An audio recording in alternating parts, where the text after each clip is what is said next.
By the way, have you heard about the hottest piece of real estate in the Arctic Circle area? It is a fantastic property, beautiful, ice front location, sub-zero temperatures, thousands of friendly people. Technically, yes, part of the Kingdom of Denmark, but it is already home to one of America's most important military bases. There's a lot of critical satellite, missile warning, and surveillance systems. Talking about Greenland, people, and all these reasons, these qualities might be why Donald Trump really at the moment wants Greenland. He's eyeing it. He's talking openly about annexing it. And later this week, he is sending Second Lady Usha Vance and National Security Advisor, he of the fist bump emoji, Mike Waltz, to, take a little look around, take some video for me, send it back, let me know what you see. Folks in Greenland, they're not thrilled. They're not happy about it. They think it's aggressive. But before we freak out here, it's not a crazy idea, and it's not the first time that America has shown interest in Greenland. In fact, after World War II, the Truman administration outright offered Denmark about $1.5 billion in gold for Greenland. The Danes declined that generous offer, but maybe things will be different this time. I don't think it's a ridiculous waste of effort. I really don't. Joining us now is Heather Conley. She served as a Deputy Assistant Secretary of State in the George W. Bush administration, where she helped facilitate relations with Denmark. Heather, thank you very much for joining us. I appreciate it. I say this is not ridiculous because clearly it's been something that our government has thought about over the decades. But if you could just very simply, why? Why is it so important, or at least interesting, for so many American governments to consider, wow, it'd be great to have Greenland? Well, thank you so much. It's great to be here with you.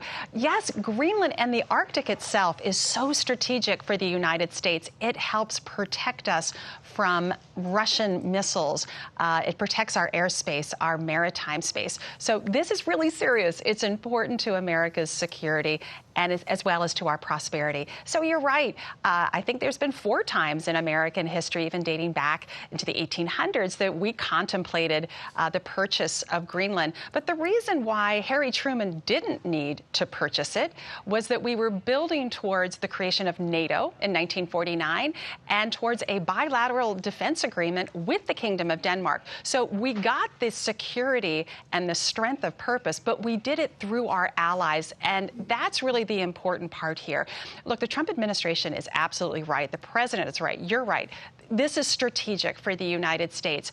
But if we're not careful, we're going to, unfortunately, have our allies fear us and resist, increasing our security and prosperity right now. And this visit was not welcomed by Greenlandic officials. It wasn't welcomed by Danish officials. It's not prepared. It's not prepared to deliver outcomes. So we need to be very careful here. Greenlandic officials said, I read, we tried being diplomatic, but now you guys are just being aggressive, basically. So Heather, explain to us, you mentioned, in the 1800s when the U.S. was looking at Greenland, we purchased Alaska in 1867 for $7.2 million. Greenland has repeatedly said it's not for sale today. What options does the Trump administration really have here? Because the president has said he was going to get it one way or another. Yeah, and this is what is really backfiring, this type of rhetoric. Again, we have a phenomenal ally in the Kingdom of Denmark and Greenlandic officials, that we have this rich history of defense cooperation. They are ready to increase defense spending. The Danish government has increased defense spending. They're going to probably do it again, very focused on the Arctic security. They're open for business for the United States, so that door is open.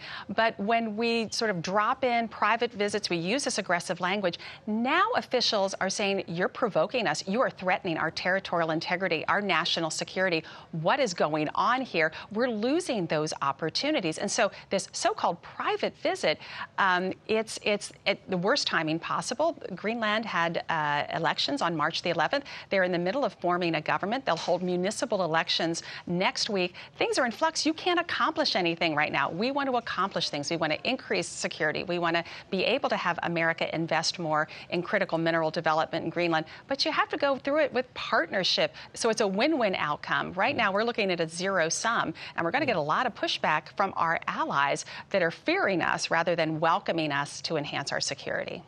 We are getting pushback, but I wonder if the calculation has changed, Heather. Earlier, you said the Truman administration didn't actually need Greenland because NATO was being formed and there were other ways to secure the U.S. Has the calculation changed today? Do we, bottom line, need it?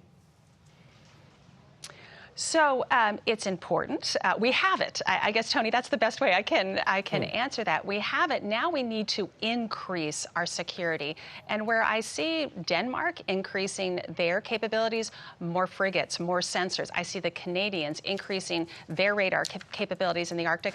I'm eager to see where the Trump administration is going to put American resources. We are woefully inadequate to protect even America's territorial waters in the Arctic. Our icebreaker strength is very low. Our new next icebreaker may not be ready until 2030. We need to increase our own security presence, put our own capabilities on the table, and work closely with our allies. That's how we're going to help secure the United States. Doing it alone, threatening our allies, now we're going to meet more resistance. And it doesn't have to be that way. Denmark is ready to be a supportive ally.